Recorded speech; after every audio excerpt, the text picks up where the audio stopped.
이 시간 함께 오늘 은혜 받으실 말씀 함께 살펴보도록 하겠습니다. 오늘 본문 말씀은 에스겔 43장 10절부터 11절 말씀 되겠습니다. 에스겔 43장 10절부터 11절 말씀 되겠습니다.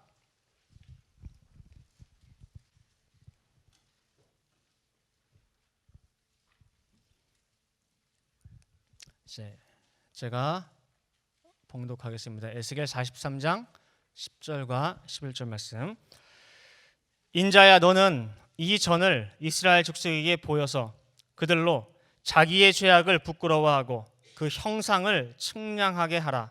만일 그들이 자기의 행한 모든 일을 부끄러워하거든 너는 이 전의 제도와 식양과 그 출입하는 곳과 그 모든 형상을 보이며 또 그 모든 규례와 그 모든 법도와 그 모든 율례를 알게 하고 그 목전에 그것을 써서 그들로 그 모든 법도와 그 모든 규례를 지켜 행하게 하라. 이는 하나님의 말씀이니라. 아멘.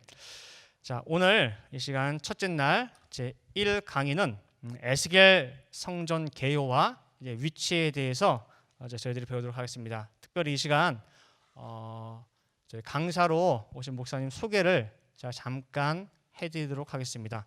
우리 이필립 박사님, 또 이렇게 우리 이승현 목사님은 서울대학교 경영학과를 졸업하시고 그 다음에 총신대 대학원 MDB 과정을 졸업하시고 페이스 시알로지컬 세미너리 교수로 계시고 그다음에 워싱턴에 있는 아이비 크리스천 컬리지 부총장이십니다. 그리고 현재 또 서울 평강제일교회 당회장님으로 계십니다. 그래서 우리 이승영 목사님은 1년 내내 거의 전 세계적으로 해가지고 구수사 세미나 강의를 다니십니다. 그래서 세미나를 한번 하기 위해서 미리 6개월 전에는 미리 이제 본교에 요청을 해서 그다음에 스케줄을 잡아야 될 정도로 그렇게 많이 바쁘신 가운데 있는데, 특별히 저희 뉴리펀 동산교회에 오늘 내일 또 주일까지 세미나를 일정을 잡게 되어 저희는 큰 영광이 아닐 수 없습니다. 참고로 말씀드리면은 주일날 저희가 세미나 끝나고 월요일날 또 바로 어디로 가시냐면은 네덜란드로 가셔요. 네덜란드 가셔서 또 그곳에 세미나 일정을 또 하셔야 되고 또 거기서 또 바로 폴란드로 이제 일정이 잡혀 있는 가운데 있습니다. 참고적으로 말씀드리면은 여러분들이 잘 알고 있는 우리 세계적인 기독교 출판사인 그 CLC 아세요? CLC? 기독교 이제 문서 선교회라고 하는 곳인데, 그 출판사에서 저희 기숙사 시리즈를 접하고 그다음에 이 책을 독점적으로 계약을 해가지고 자기들이 언어로 각국 언어로 번역을 해가지고 전 세계에 배포하기로. 그래서 그 전 세계 해외 총괄 마케팅 팀장이 있는 곳이 그 폴란드예요. 그래서 저번에도 폴란드에 가셔서 CLC 임원들만 수십 명을 모아놓고 또 구술사 세미나를 여시고 하셨던 바쁜 분이셔요. 근데 오늘 모시게 됐습니다. 그래서 특별히 또 좋은 건 뭐냐면은 구술사 시리즈 11권 여호와 삼마 에스겔 성전이 지난 12월 17일에 출간이 되었는데, 아마 그 책이 출간되고 해외에서 세미나는 여기가 처음이 아닐까 생각이 돼요. 그래서 가장 따끈따끈한 말씀을 저희들이 받게 됐는데, 여러분들 우리 이승현 목사님 나오실 때에 말씀 전해줄 때 많은 은혜 받으시고 그 다음에 나오실 때에 성도 간의 교제 할렐루야로 함께 인사 나누도록 하겠습니다. 할렐루야. 네, 감사합니다. 이건 저쪽으로.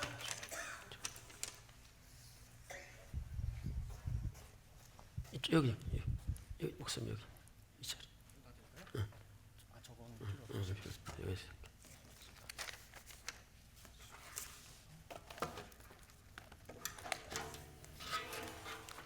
자, 여러분 만나뵙게 돼서 반갑습니다. 할렐루야. 자, 여러분 교재 다 받으셨죠? 예, 이 교재 4페이지 피시고 4페이지부터 하도록 하겠습니다.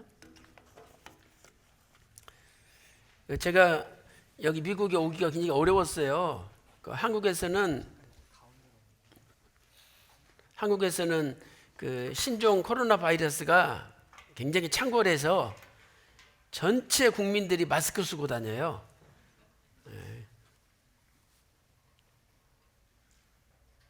자, 여러분 잘 보이시도록 조금 겠습니다. 그래서 그렇게 어려운 가운데 미국에 올 수 있어서 감사드리고, 또 에스겔 성전 책이 나왔는데 그 뒤로 첫 번째로 우리 LA 늘푸른 농산교회에서 세미나 할 수 있도록 인도하신 하나님 앞에 감사드리고, 또 여러분들이 큰 복을 받은 줄로 믿습니다. 자, 4페이지 보시면 에스겔 성전의 개요와 위치가 나와 있어요.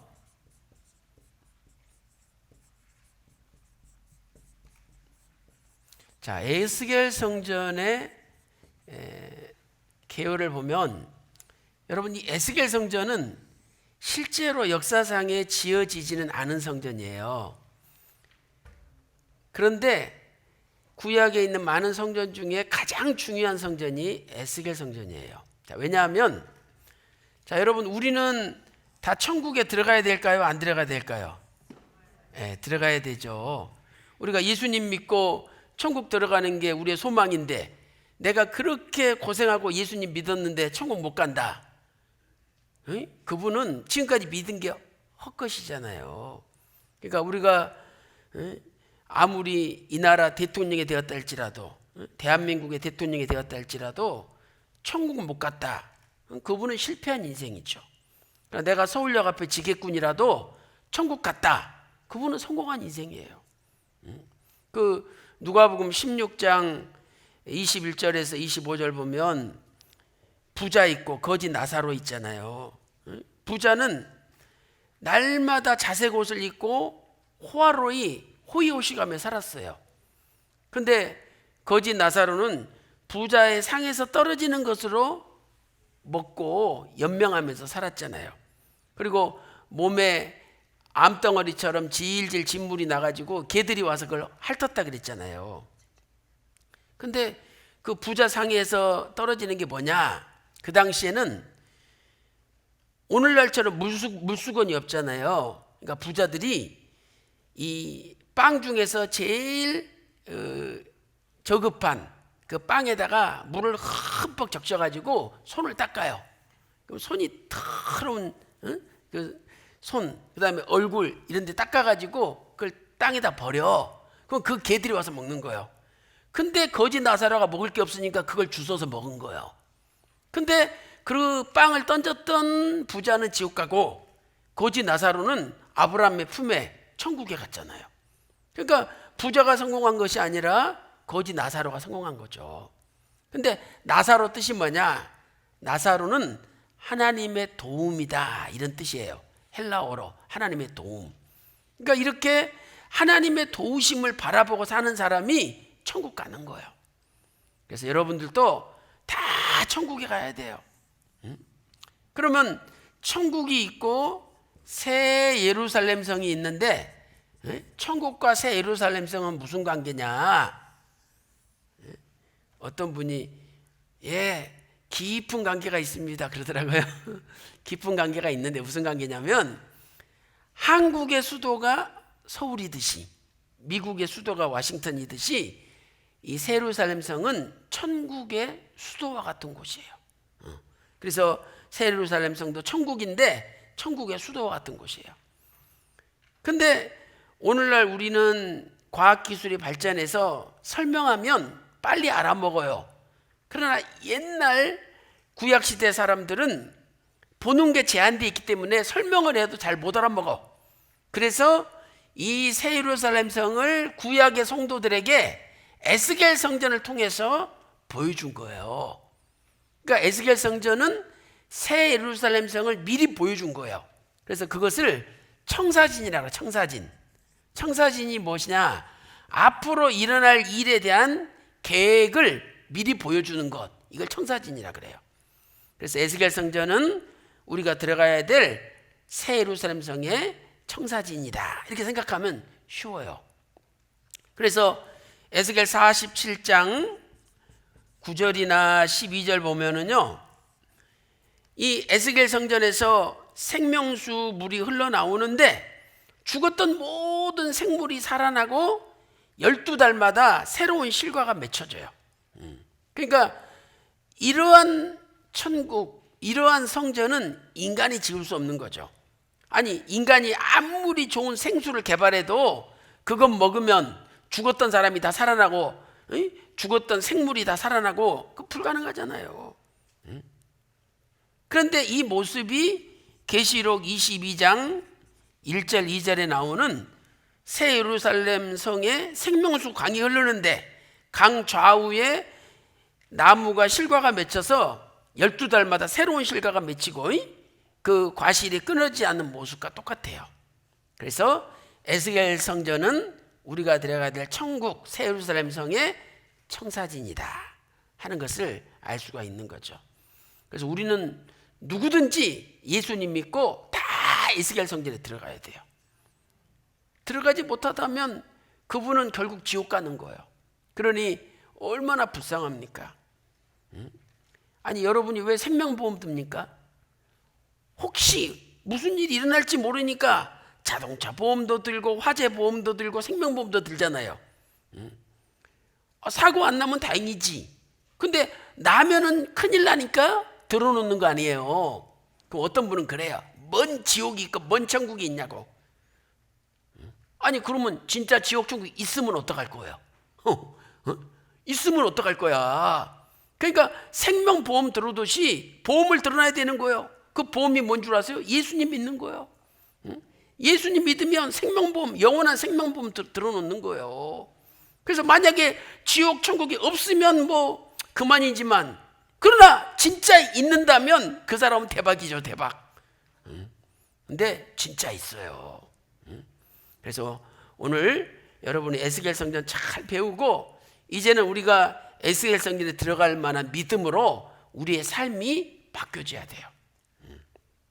자, 교재 보겠습니다. 4페이지 보세요. 가로 1번. 에스겔 새 성전은 역사적으로 실제 건축을 위한 설계라기보다는 미래에 있을 일의 예언으로 요한계시록에 무엇에 새 예루살렘 성의 청사진이다 이렇게 적어 놓으세요. 그래서 우리가 성격을 살펴봤고요. 자, 그 다음에 두 번째 목적을 보겠습니다. 왜 에스겔 성전을 에스겔 선지자에게 보여줬느냐. 자, 두 번째는 결국 자신들의 죄악을 깨닫고 부끄러워하도록 하나님께서 에스겔 성전을 보여주신 거예요. 그래서 여러분들이 오늘 에스겔 성전을 공부하면서 야, 내가 이렇게 살아서는 안 되겠구나. 정말 내가 살아온 삶이 너무 창피하고 부끄럽구나. 이걸 깨달아야 되는 거예요. 이건 뭐 여기서부터 여기까지 500척이다. 여기서부터 여기까지 25척이다. 그것도 중요하지만 더 중요한 것은 나 자신의 죄를 깨닫는 거예요. 그래서 에스겔서 거기 43장 10절과 11절 말씀 보니까 너희들의 죄악을 깨닫고 부끄러워하게 하려고 하나님이 에스겔 성전을 보여줬다는 거예요. 그리고 부끄러워한 사람한테는 그 성전을 측량하게 하라 그랬어요. 그러니까 부끄러운 사람만이 진짜 에스겔 성전을 하나님이 자세히 보여주려는 거예요. 그러면서 에스겔 43장 12절에 이런 말씀이 있어요. 여러분 교재는 없지만은 이런 말씀이 있어요. 에스겔 43장 12절 중요해요. 자, 성전의 법은 이러하니라. 앞에 딱 이렇게 문장을 써놨어요. 또 뒤에다가 에스겔 43장 12절에 성전의 법은 이러하니라 이렇게 써놨어요. 그렇게 해놓고 중간에 뭐가 있느냐. 에스겔 성전이 있는 산 꼭대기 지점은 지극히 거룩하니라. 그러니까 에스겔 성전을 한마디로 이거다. 법이 이거다는 거예요. 앞에도 있고 뒤에도 있잖아요. 근데 가운데가 뭐예요? 지극히 거룩하니라. 그러니까 지극히 우리가 에스겔전에 들어가려면 지극히 거룩해야 된다는 거예요. 그럼 오늘 여러분들이 스스로 나 자신을 볼 때 내가 지극히 거룩하게 살고 있습니까?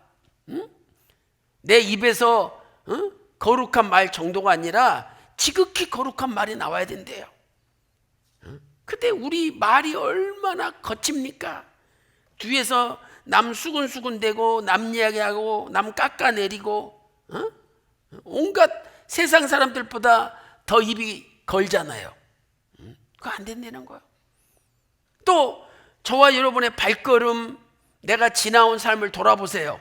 내가 지극히 거룩한 곳에 갔냐 이 말이에요. 지극히 거룩한 사람만이 성전에 들어갈 수 있다는 거예요. 그래서 우리는 내 힘으로는 지극히 거룩해질 수가 없어요. 정말 무릎 꿇고 회개하고 예수님의 십자가의 피로 깨끗이 씻음 받아야만이 우리가 거룩한 성전에 들어갈 수 있는 거예요. 그래서 오늘 한번 쭉 돌아보세요. 내 지나온 살아온 삶을 내가 어디 갔었지 한번 간대를 생각해 보세요.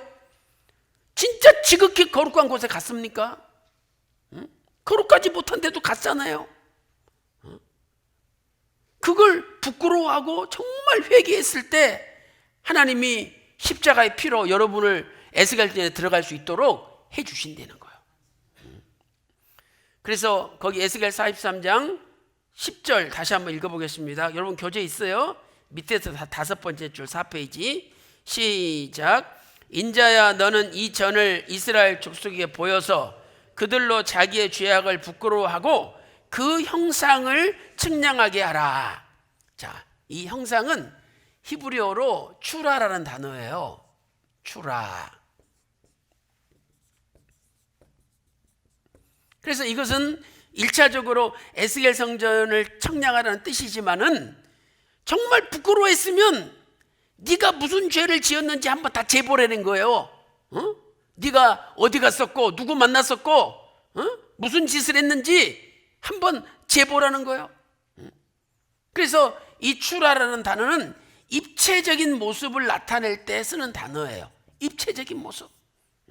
그냥 하나님 내가 죄 지었습니다 용서해 주십시오 이 정도가 아니라 야 저기서부터 여기까지가 얼마지?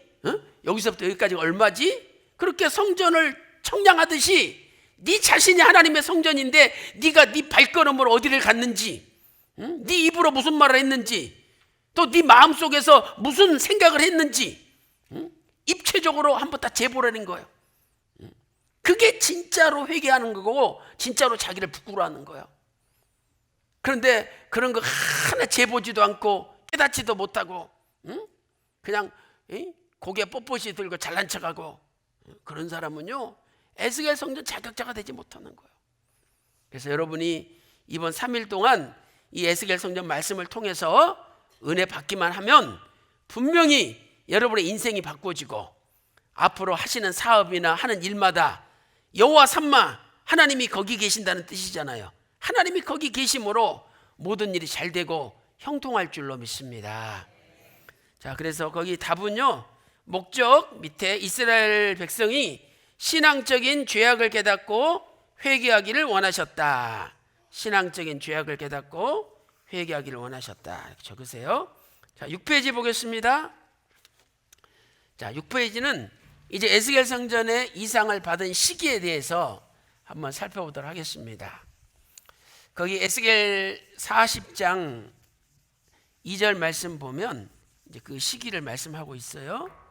자, 우리 에스겔 40장 1절부터 읽어보겠습니다. 여러분 교재 있어요. 시작. 우리가 사로잡힌 지 25년이요 성이 함락된 후 14년 정월 10일 곧 그날에 여호와의 권능이 내게 임하여 나를 데리고 이스라엘 땅으로 가시되. 자, 이게 무슨 말씀이냐면 지금 에스겔 선지자는 바벨론 포로 끌려왔어요. 그러니까 이 예루살렘에서 약 1600km가 떨어져 있는 곳까지 끌려온 거죠. 그러니까 제가 지도를 한번 그려보면, 자 보세요. 여기가 지중해라고 생각해 보세요. 자, 그러면 여기에 갈릴리 호수가 있고 요단강이 이렇게 흘러내리고 사해바다가 있죠. 그래서 여기 갈릴리 상부로부터 사해바다 하부까지 여기를 이제 보통 우리가 가나안 땅이라고 부르죠. 가나안 땅으로. 그리고 이쪽에 티그리스 강이 흐르고 유프라테스 강이 이렇게 흘러요. 그러면 예루살렘은 한 이쯤 있어요. 예루살렘.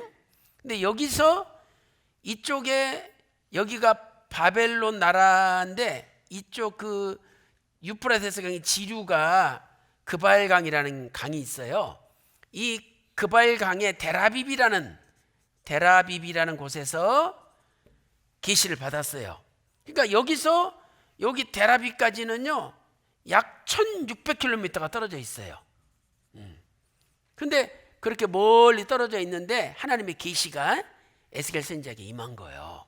근데 그 계시를 받은 시기가 세 가지로 설명하고 있어요. 사로잡힌 지 25년이다. 사로잡힌 지 25년이다. 그 다음에 성이 함락된 지 14년이다. 성이 함락된 지 14년이다. 자, 그 다음에 세 번째는 1월 10일 날 그날에 계시를 주셨다. 이렇게 표현하고 있어요. 자, 그럼 왜 이렇게 말씀하셨을까요? 이스라엘 백성들이 바벨론에 포로로 끌려갈 때 세 번에 걸쳐서 끌려가요. 그래서 제 1차로 끌려갈 때는 주전 605년 주전 605년 여호야김이라는 왕 때 끌려가 605년에. 그 다음에 2차로 끌려갈 때는 주전 597년에. 그 다음에 3차로 끌려갈 때는 주전 586년에 끌려가요. 그런데 에스겔 선지자는 언제 끌려갔느냐? 2차 때 여호야긴 왕이 끌려갈 때 같이 끌려갔어요. 그래서 지금 에스겔 선지자 계시 받을 때는 주전 573년이에요. 주전 573년. 그러니까 요때 사로잡혀 왔으니까 요때로부터 573년까지 횟수로 25년이 됐다 이 말이에요. 25년. 그 다음에 3차로 끌려갈 때 시드기야 왕 때 끌려갔는데 요때 예루살렘 성이 함락됐어요. 그래서 586년부터 573년까지 계산하면 횟수로 14년이라는 거예요. 그래서 성이 함락된 지 14년은 3차를 기준으로 한 거고 사로잡힌 지 25년은 2차로 끌려간 걸 기준으로 한 거예요. 그 다음에 이제 1월 10일 그날에는 뭐냐? 주전 597년 끌려갈 때 1월 10일 날 끌려갔어요. 그래서 역대하 36장 10절 보면은요, 역대하 36장 10절에 세초에 끌려갔다라고 돼 있어. 세초에. 이 세초가 정확히는 1월 10일이에요.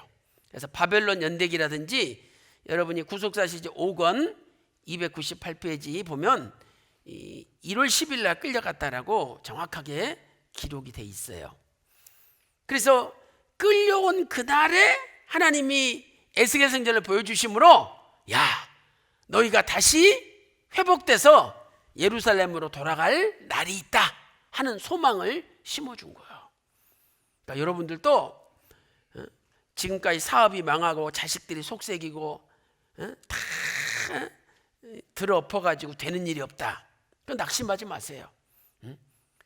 그렇게 끌려와가지고 대운하공사에 투입돼서 완전히 노예가 돼가지고 중노동하고 있는데 하나님이 거기에 찾아오셔가지고 여호와 삼마, 내가 거기 계신다. 여호와 삼마는 여호와께서 거기 계신다 이 말이에요. 거기 계신다. 그 말씀을 선포하신 거예요. 그래서 여러분들이 아무리 다 망했다 할지라도 하나님이 나타나셔서 여호와 삼마, 그래 내가 거기 계신다. 이 말씀만 선포하면은 반드시 회복이 되고 다시 다 얻을 수가 있는 거예요. 그래서 오늘 또 여호와 삼마의 하나님께서 여러분의 가정과 직장과 사업에 나타나셔가지고 모든 잃어버린 것을 다시 회복시켜 주시는 놀라운 역사가 있기를 주님의 이름으로 축원합니다. 그래서 그날에 히브리어로 하욤 하제, 바로 끌려온 그날을 가리키는 거예요. 자, 6페이지 보겠습니다. 자, 큰 2번 새성전의 이상을 받은 시기 가로 1번 사로잡힌 지 몇 년이에요? 25년. 그 다음에 가로 2번 성이 함락된 후 14년이죠. 그 다음에 정월 10일이었어요. 그럼 왜 정월 10일이냐? 이 정월 10일은 에스겔 선지자가 끌려온 날이에요. 그 다음에 또 신기한 것은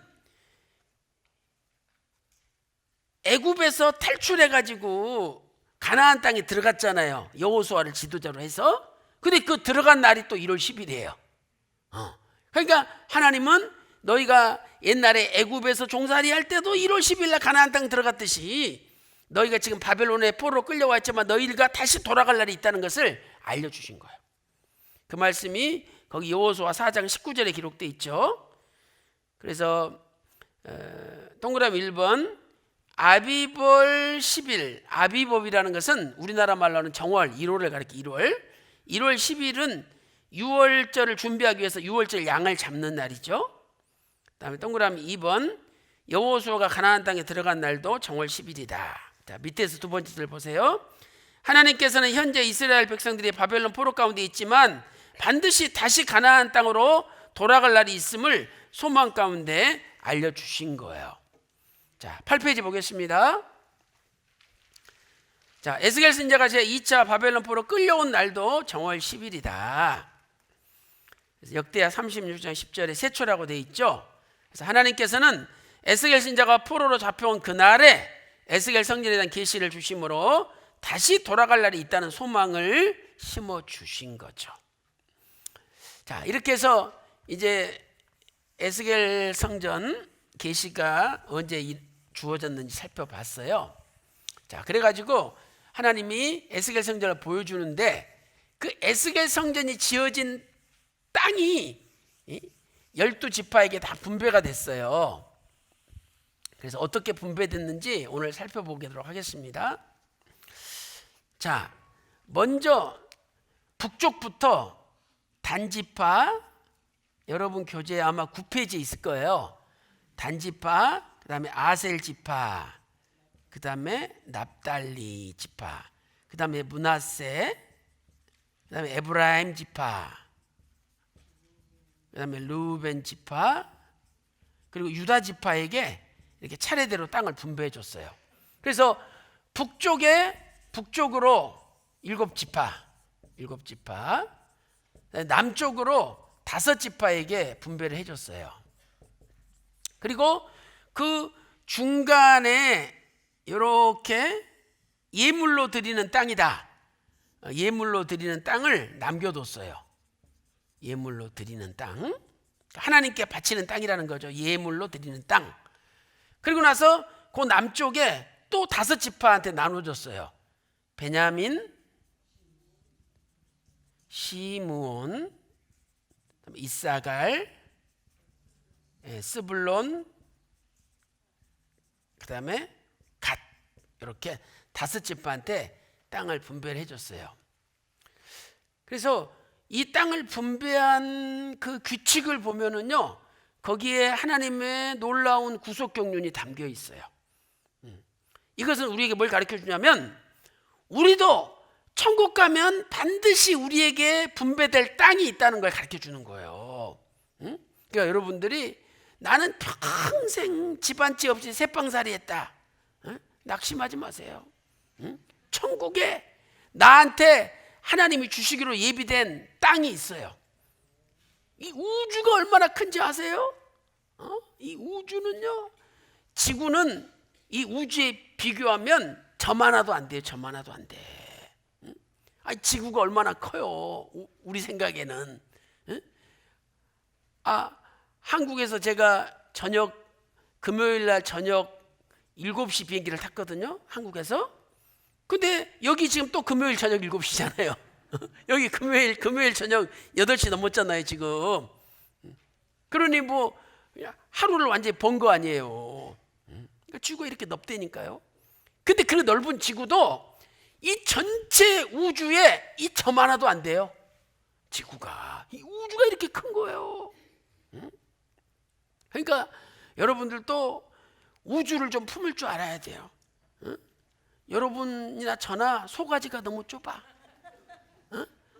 그래가지고 가장 속이 좁기 때문에 조그만 일에 화내고, 조그만 일에 열받고, 조그만 일에 속상하는 거예요. 그러나 마음이 넓어 보세요. 그 넓은 사람은 보세요. 요런 조그만한 웅덩이에다가 돌을 던졌을 때 물이 확 튀는 거지. 응? 거대한 바다에다가 돌멩이 하나 던져보세요. 표시도 안 나. 그냥 빨려 들어갔지. 그러니까 마음이 소가지가 좁으니까 뿅파장이 막 일어나는 거야. 열받고 신경질 나고 막 난리가 나는 거야. 그러나 마음 넓은 사람한테는 돌멩이 던져봤자 까짓것 뭐 돌멩이 삼켜버린다니까. 표시도 안 나. 표시도 안 나. 우리 하나님이 우주를 만드신 하나님인데 얼마나 커요. 이제 보세요. 이 우주를 띄어서 여러분한테 다 지금 주게 돼 있는 거예요. 그래서 큰 별 우주가 여러분 거예요. 그러니까 여러분들이 나중에 그거 다 하나님 앞에 상속받은 다음에 목사님 내 별로 좀 놀러 오세요. 내가 알았어요 권사님. 탁 마음 먹는 순간 벌써 그 별에 가 있어. 얼마나 아름답고 넓은지 몰라. 야 권사님 그 새빵살이 하면서 그렇게 헌금 많이 하고 고생하시더만 이렇게 복을 받으시는군요. 에? 그때서 이제 깨닫는 거예요. 그러니까 여러분이 절대 이 세상이 다다고 생각하지 마세요. 다가 아니에요. 다가 아니에요. 아니 식물도 씨앗이 있잖아요. 씨앗을 땅에 심어요. 그러면 그 씨앗이 죽어요. 죽어 없어져. 근데 죽어서 없어지는데 거기서 싹이 나고 줄기가 생기고 이빨이 생기고 꽃이 피고 열매가 맺어가고 큰 나무가 돼요. 응? 아니 보이는 씨앗도 이렇게 거대한 나무로 바뀌는데 우리 인간이 죽어서 끝이다. 천만에요. 끝이 아니에요. 응?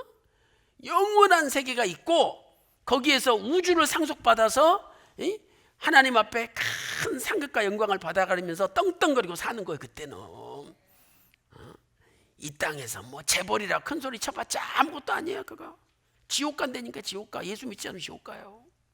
여러분 지옥 가고 싶으면 오늘 집에 가서 가스레인지 불 켜놓고 한번 앉아보세요. 얼마나 뜨거운가. 지옥은 꺼지지 않는 불이에요. 꺼지지 않는 불. 어떤 분은 그래요. 목사님 지옥 가서 다 타가지고 없어질 텐데 갈만하죠 뭐. 이야 지독하더라고. 그렇게 말하는 분이 있어. 근데 그분이 착각이죠.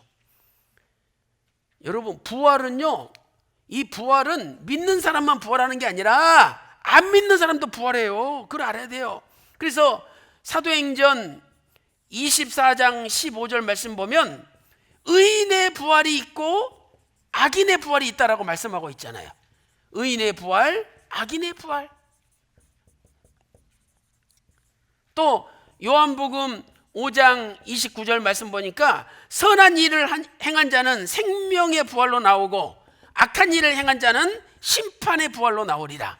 이 무슨 말씀이냐면 안 믿는 사람도 부활시켜요 하나님이. 그래서 영원히 안 죽여. 지옥에서 영원히 안 죽고 영원히 고통받게 하는 거야. 차라리 죽어가지고 다 불고기 태워보세요. 고기를 왜 태우냐고 시커멓게. 계속 태워보세요. 숯덩어리처럼 시커매져. 계속 태워보세요. 없어져 버려. 근데 하나님은 없애지 않아. 그냥 부활시켜가지고 악인도 영원히 안 죽는 상태에서 계속 고통만 당하게 만드시는 거야. 그러니 얼마나 힘들겠어요. 절대 지옥 가면 안 돼요. 그리고 우리가 이제는 에스겔 성전 하나님의 새 예루살렘 성에 들어간다면 거기에 들어갈 만한 사람으로 내 인격이나 내 말이나 내 행동이나 내 모든 모습이 이제 바뀌어야 돼요. 우리 그 교회에서 요새 이 에스겔 성전 말씀 그 선포한 다음에 헌금이 많이 늘었어요. 헌금이. 왜? 이 에스겔 성전 말씀 배우니까 너무 두렵대. 두려워진대요. 그래서 이거 내가 가지고 갈 것도 아닌데 내가 이거 붙잡고 있었구나. 이래가지고 많은 분들이 헌금해요. 헌금이 늘었다니까요. 그러니까 오늘 우리도 깨달아야 돼요. 그래서 이제 이렇게 12지파에게 땅을 분배한 것처럼 분명히 천국에도 우리에게 주어질 땅이 있는 줄로 믿습니다. 자, 교재 보세요. 8페이지 큰 3번 12지파의 분깃. 자, 하나님께서는 에스겔 성전을 중심으로 12지파가 받을 분깃과 거룩히 구별하여 예물로 드리는 땅을 보여주셨죠. 이것은 장차 회복될 하나님의 나라가 어떤 곳이며 장차 성도들이 받을 분깃이 어떤 것임을 우리에게 알려주고 있죠. 그래서 가로 1번 예물로 드리는 땅 북쪽으로 몇 지파가 7지파가 분깃을 얻었죠. 자, 10페이지 넘어갔습니다. 그 다음 예물로 드리는 땅 남쪽으로 몇 지파가 5지파가 분깃을 얻었죠. 그래서 하나님이 이 분깃이 기업이라고 말씀하고 있잖아요. 기업. 히브리어로 나할라. 나할라.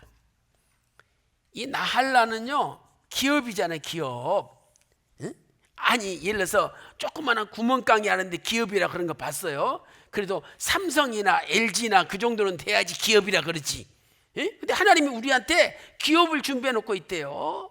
삼성, LG 그거 아무것도 아니야. 아무것도 아니야. 우리가 받을 기업에다 비교하면 우리는 천국의 엄청난 부자들이에요.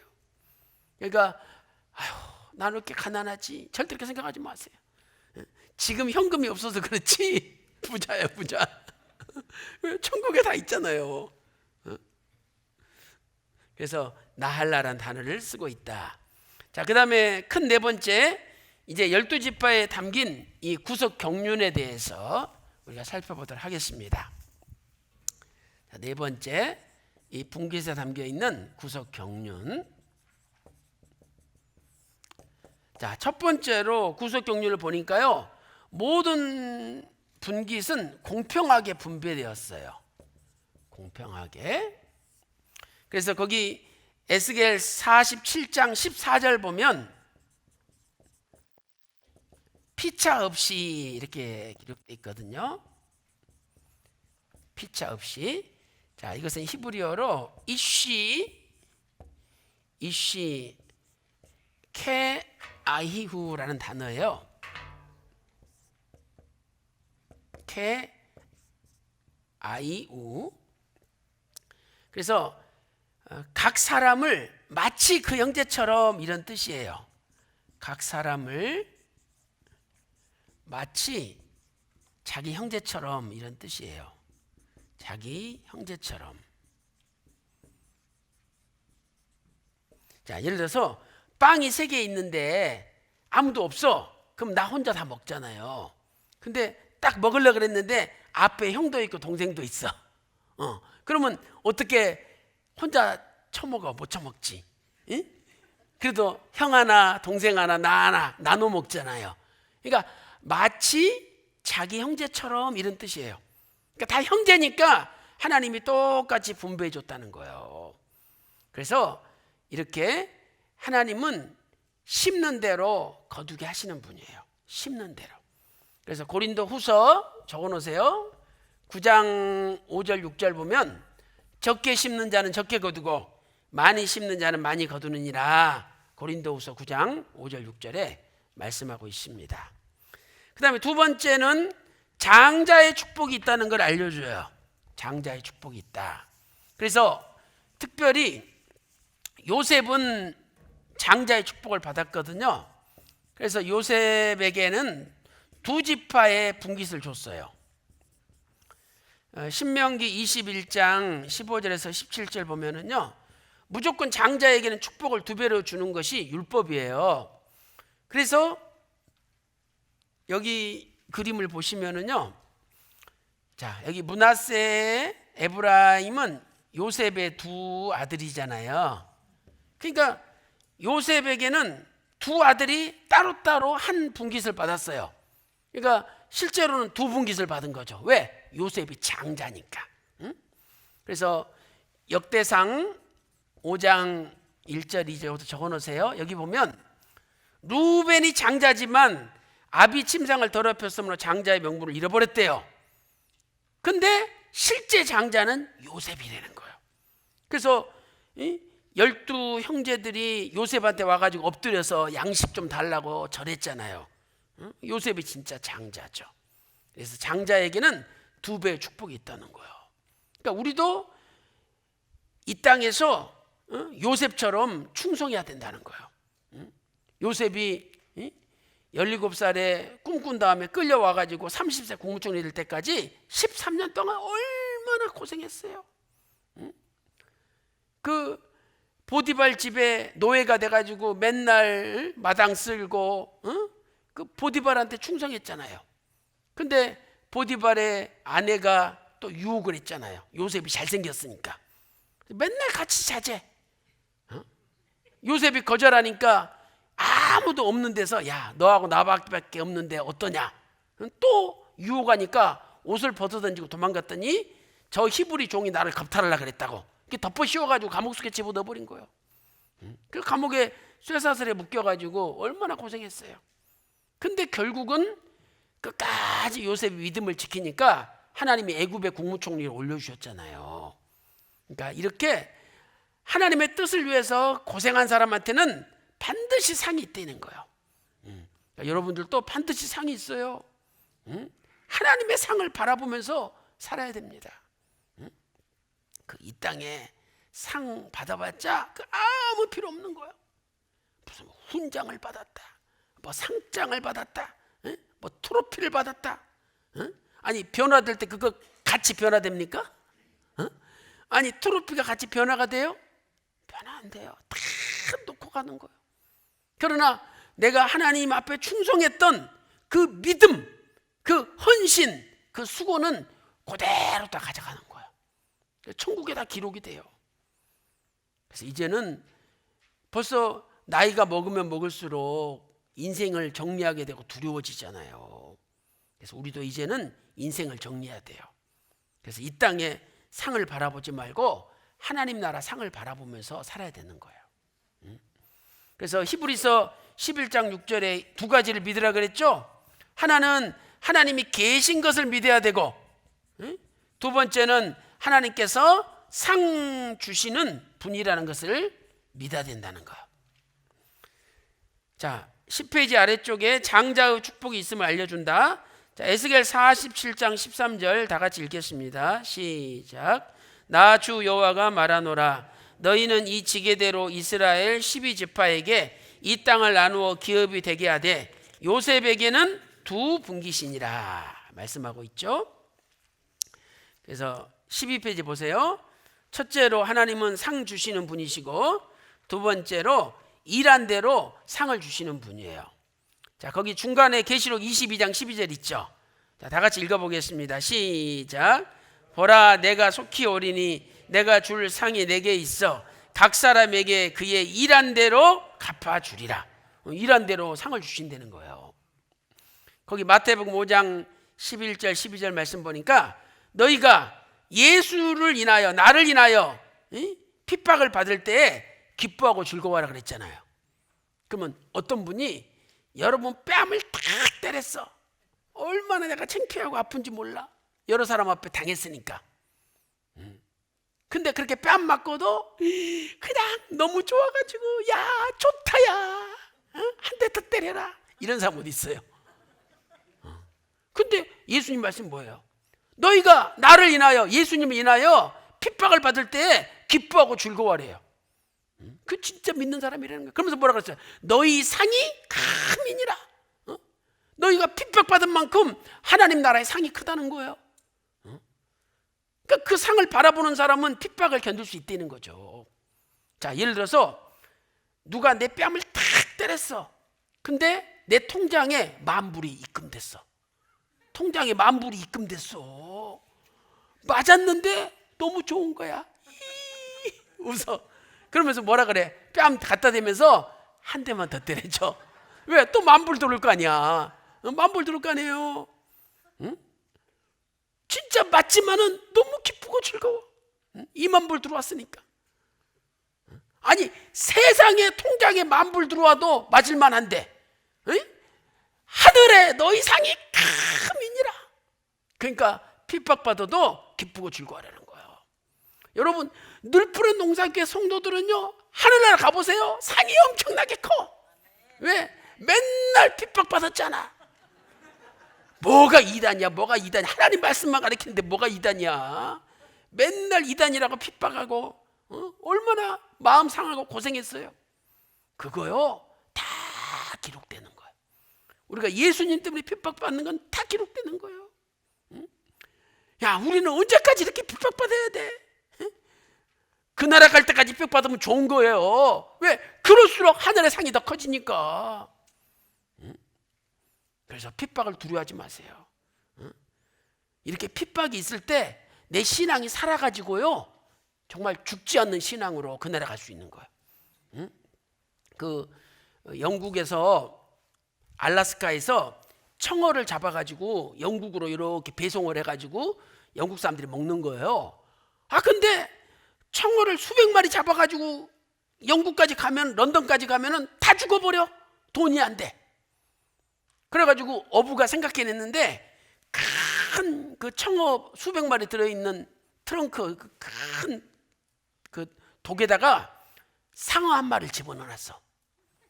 근데 상어는 청어 한 마리 먹으면 더 이상 안 잡아먹어.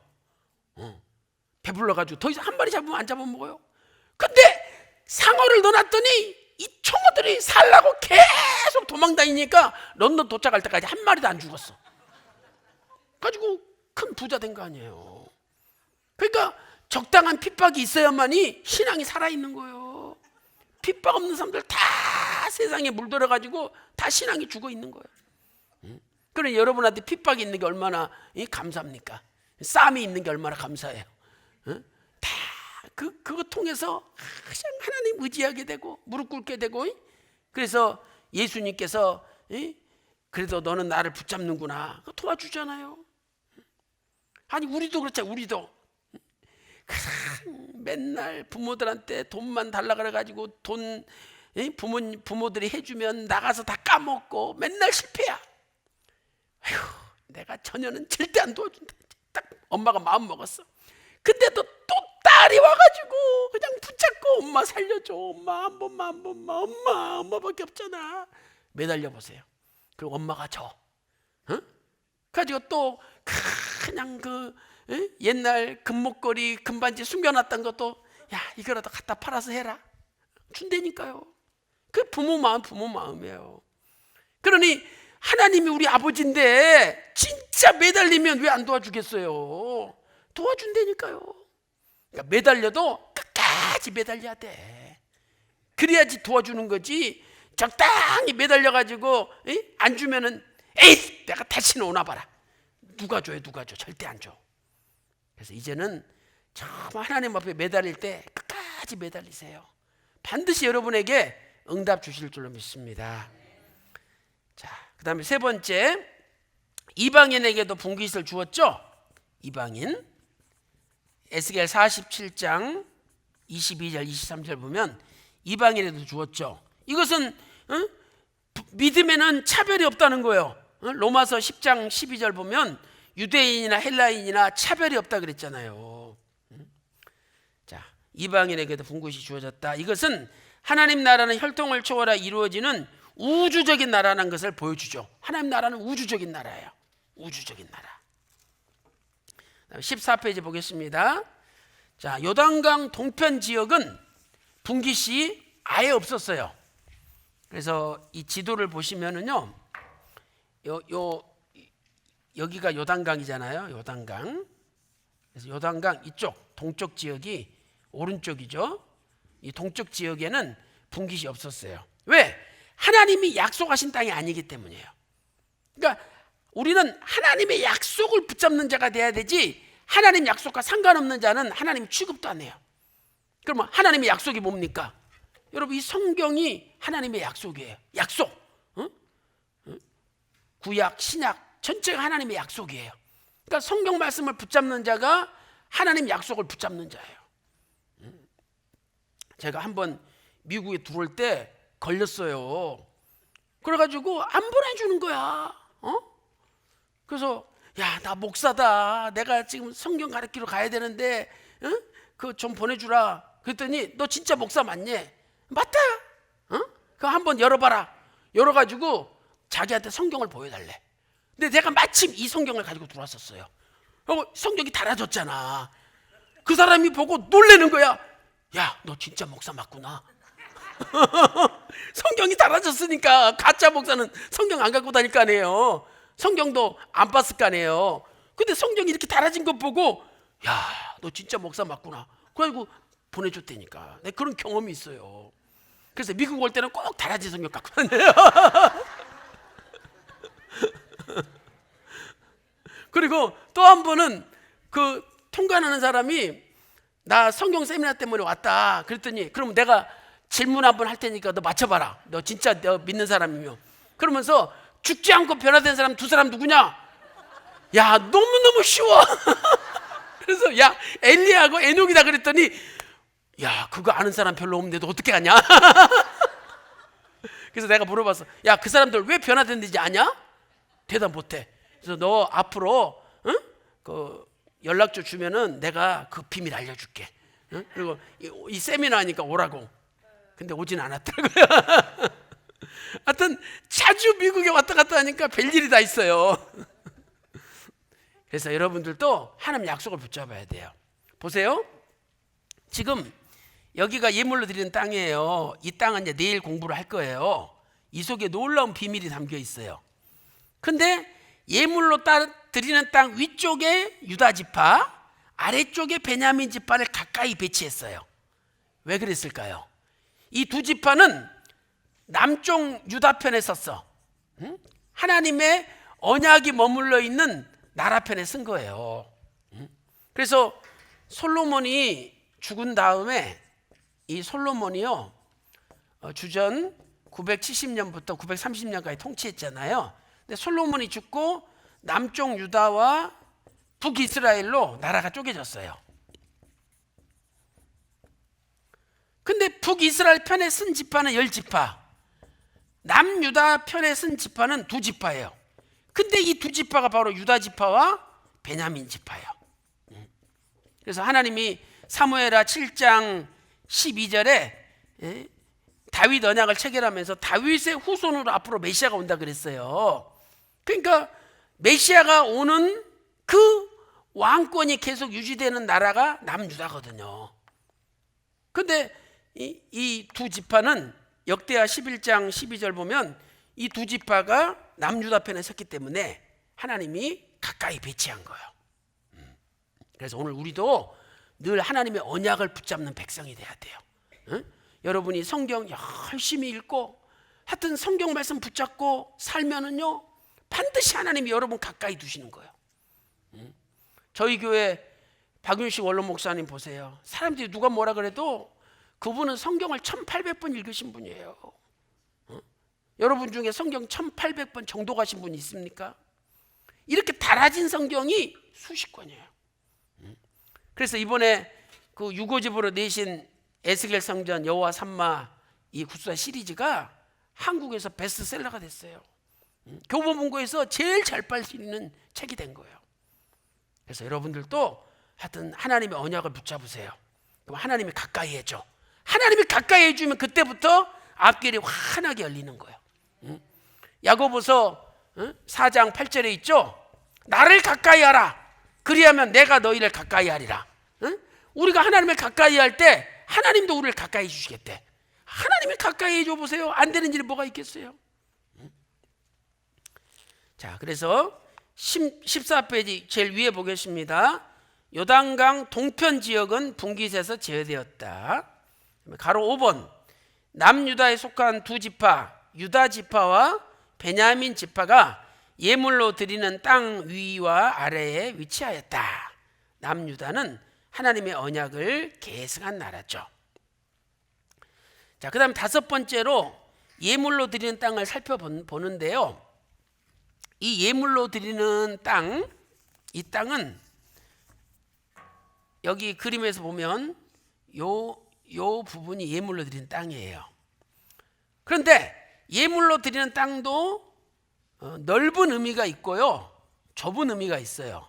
그래서 에스겔 48장 8절 보면 넓은 의미로는 유다 지파와 베냐민 지파 사이에 있는 이 전체 땅을 예물로 드리는 땅이라고 불러요. 그런데 좁은 의미로 볼 때는 에스겔 48장 20절 보면은요, 이 중에서 여기 높이가 요 폭이 25,000 척이에요. 근데 길이도 25,000 척인 요 정방령의 이 땅을 좁은 의미로는 예물로 드리는 땅이라고 불러요. 그래서 예물이라는 것은 하나님께 드린다 이 말씀이잖아요. 그래서 하나님이 에스겔 45장 1절 보면은요, 요 12지파한테 땅을 분배하기 전에 예물로 드리는 땅을 먼저 정해놨어. 그럼 이것은 뭘 가리키느냐? 사람이 먼저가 아니라 항상 누가 먼저라는 거예요.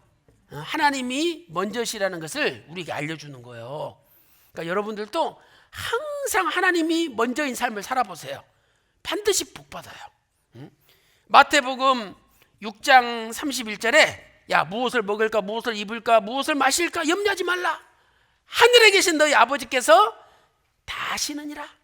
그러면서 33절에 너희는 먼저 하나님의 나라와 하나님의 의를 구하라. 그리하면 이 모든 것, 너희가 필요한 모든 것을 더해 주신대요. 그러니까 내가 예를 들어서 500불 필요하면 하나님 1000불 주시고, 내가 5000불 필요하면 하나님이 10,000불 주시고, 하나님이 더해 준다는 거예요. 더해 준대요. 그것은 먼저, 늘 먼저 하나님. 그래서 우리 시골에 그 할머니 권사님들이 복받은 이유가 뭐예요? 농사 지어가지고 고구마 1000열매 거뒀다. 그러면 꼭 교회로 와가지고 목사님, 하나님이 고구마 못 드시니까 목사님이 대신 드세요. 그래가지고 목사님한테 갖다 바쳤잖아요. 그래서 복받은 거예요. 아니, 우리나라가 1950년 6월 25일 전쟁이 일어나가지고 1953년 7월 27일 날 휘전될 때까지, 휘전할 때 전 세계에서 가장 못 사는 나라였어요. 가장 못 사는 나라. 근데 지금 67년 지났는데 전 세계 경제 10번째 대국으로 성장했다는 것은 이건 기적이에요, 기적. 진짜 하나님의 은혜예요. 하나님의 은혜가 아니면 우리가 이렇게 잘 사는 나라가 될 수가 없는 거예요. 그래서 오늘 교만하지 말고요, 이렇게 하나님이 은혜를 주셨을 때 더더욱 나 자신의 죄악을 깨닫고 나를 부끄러워하고, 이제 에스겔 성경에 내가 들어가야 되겠다, 이렇게 살면 안 되겠다, 이렇게 깨달을 때 분명히 여러분에게 큰 복이 임할 줄로 믿습니다. 제가 작년에 그 주변에 있는 사람들한테 그랬어요. 저 중국이 저러면은 하나님이 한번 치신다고. 저뿐만 아니라 깨어있는 목사님들은 다 그렇게 얘기를 했어요.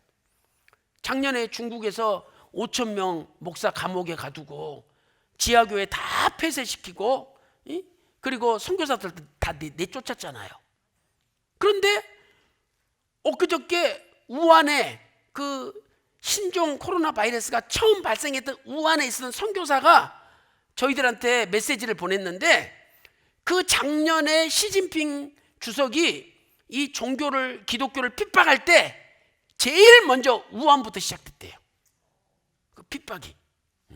그러니 하나님이 가만 계시겠습니까? 아니, 언제 중국이 미국하고 맞먹으려고 그랬어요? 어느 정도 경제가 커지니까 중국도 이제 우리 또 미국하고 맞먹어도 되겠다, 이렇게 생각을 한 거죠. 근데 그것보다 더 중요한 문제는 뭐냐면 하나님 앞에 대적했잖아요.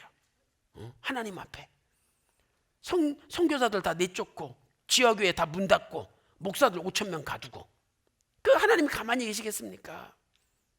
그래서 우리도 좀 잘 살게 되고 좀 편안하게 되고 이럴 때 더더욱 고개 숙여야 돼요. 다윗 보세요. 야, 내 병사가 몇 명인지 계수하라. 아니, 전국에 그 성경 보면은 군인들이 157만 명이 있었어요, 다윗 밑에. 그러면 전국에 흩어져 있는 157만 명 계산하는 것도 돈이 얼마나 들어가. 근데 다윗이 내가 병사가 이렇게 많은 걸 과시해야 되겠다, 이런 교만이 들어가지고 계수하라 그런 거예요. 그래서 하나님이 갓선지자 보내가지고, 야, 너 왜 교만하냐? 너 3가지 선택해라.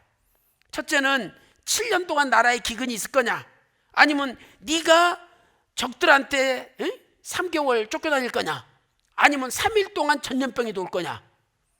그러면 진짜 왕이라면 자기가 잘못했으니까 자기가 왜 적들한테 3개월 쫓겨다니는 것을 선택해야지. 아니 백성들이 무슨 죄가 있어. 근데 3일 전염병을 선택한 거예요. 그래가지고 하나님이 전염병 보내가지고 7만 명이 죽었잖아요. 그때서 다윗이 깨닫고 굵은 베옷을 입고 땅에 엎드려서 하나님 살려달라고 절했다니까요. 그래서 하나님이 야 이제 됐다, 족하다, 응? 죽음의 사자한테 네 손을 거두라 딱 명령하시니까 전염병이 그친 거예요. 이 전염병도 하나님이 야 이제 그만해라, 응? 하나님이 딱 멈춰줘야 멈추는 거예요. 지금요 우리 한국은요 전 국민이 마스크 쓰고 다녀요. 전 국민이. 그리고 이 그 확진된 그 바이러스가 있다고 확진된 사람이 들린 곳마다 다 폐쇄야. 그래서 롯데백화점 다 폐쇄됐죠. 그 다음에 마트 다 폐쇄됐죠. 약국도 폐쇄되고 병원도 폐쇄돼. 한번 그 사람이 들리기만 했는데도 다 폐쇄야. 그러니 이 얼마나 나라적으로 손해입니까? 지금 중국은 이 중국 그 국가 체제가 흔들릴 정도로 심각해요. 그래서 여러분들이 기도해 주시고 이번 기회에 중국뿐만 아니라 우리 모두가 진심으로 하나님 앞에 엎드리고 회개해서 나의 부끄러움을 깨닫고 이제 한 번도 낙오되지 않고 이 신령한 에스겔 성전에 다 들어가시기를 주님의 이름으로 축원합니다. 자, 이제 요 예물로 드리는 땅이 어딘지 요거 공부해야 될 거 아니에요. 요건 내일 할게요. 그리고 요 예물로 드린 땅이 또 3개로 나눠져요. 그리고 그 중간에 에스겔 성전이 있어. 그러니까 이렇게 좁혀가면서 내일 모레까지 공부 계속 할 거예요. 그래서 이번에 꼭 참석하셔서 다 큰 은혜 받으시고 여러분 가정에 여호와 삼마의 복이 임하여서 하나님이 거기 계심으로 다 잃어버린 거 회복되는 놀라운 역사가 있기를 소망합니다. 자, 기도하겠습니다. 하나님 아버지 감사드립니다. 저희들을 사랑하시고 이곳 멀리 미국까지 보내주셔서 끝까지 믿음을 잃지 않고 예수님 잘 믿고 교회 생활할 수 있도록 인도하여 주심을 진심으로 감사드립니다. 아버지 하나님, 저희들이 에스겔 성전에 반드시 들어가기를 소망하오니 이제 내 자신의 죄악을 부끄러워할 수 있는 은혜를 주시고 내가 지금까지 입으로 손으로 발로 마음으로 죄 지은 것 입체적으로 하나님 앞에 회개할 수 있도록 인도하여 주시옵소서. 지금 중국과 한국, 일본을 비롯해서 전 세계가 신종 코로나 바이러스로 고통 가운데 있습니다. 아버지 하나님, 이번 기회에 지도자들부터 다윗처럼 진심으로 회개케 하여 주시고 이제는 됐다, 네 손을 거두라, 사무엘하 24장 16절 말씀을 선포하여 주심으로 모든 전염병이 다 멈춰지는 놀라운 기적을 허락하여 주시옵소서. 아버지 하나님, 그동안 늘 푸른 동산교회가 많은 핍박과 어려움을 받았지만 이제 아버지 하나님께서 큰 상으로 갚아주시고 2020년도에 여호와 삼마 하나님이 거기 계심으로 모든 하는 일마다 잘되고 부흥되며 교회가 아버지 은혜 가운데 많은 믿는 자의 수가 드러날 수 있도록 인도하여 주시옵소서. 우리 윤성현 목사님에게 말씀 충만, 기도 충만, 은혜 충만케 하여 주시고 교회를 아버지 뜻 가운데 잘 이끌어가는 구속사 말씀 운동의 선봉이 되게 하여 주시옵소서. 아버지 하나님, 오늘 혹시 몸이 아픈 분이 계십니까? 또 가정과 자녀들, 직장, 사업에 어려운 일로 눈물 짓는 가정이 있습니까? 이 시간에 아픈 곳에 오른손을 얹고 기도하기 원합니다. 나의 오른손이 아니라 주님의 십자가 마르지 않는 피 묻은 손으로 친히 안수하여 주시옵소서. 이 시간에 예수 그리스도 이름으로 명하노니 모든 병마야 물러갈지어다. 온몸이 깨끗이 나음을 입을지어다. 이 시간에 예수님의 이름으로 명하노니 신종 코로나 바이러스는 완전히 없어질지어다. 오늘 또 기도한 대로 다 이루어 주신 줄로 믿고 존귀하신 우리 주 예수 그리스도 이름으로 간절히 기도 올리옵나이다.